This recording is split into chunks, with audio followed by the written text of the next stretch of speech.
yung report ni Kami kanina. Ito pa ibang type na sleep order. Dagdag natin yung procreation. Message of the sleep when sleeping. Kaya ito nasama sa sleep disorder kasi di naman lahat ng tao, di ba, makakatulog ko yung ngipin nila gumagalaw. Di komportable siya sa tao. Kaya yun yung naging part siya ng sleep disorder kasi magigising siya. Kasi hindi na maganda yung tulog niya, di ba? Then, nagsisin natin yung feeling.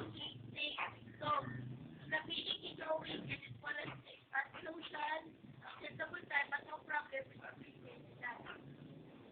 Ito naman yung naranasan mo na ba yung matutulog ka, bumababa ka sa hagdan.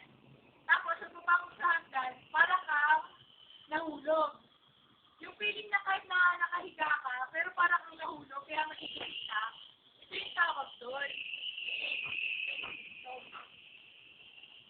kaya na siya nasama sa sleeping disorder kasi tension ng disorder na matisorbo yung mo.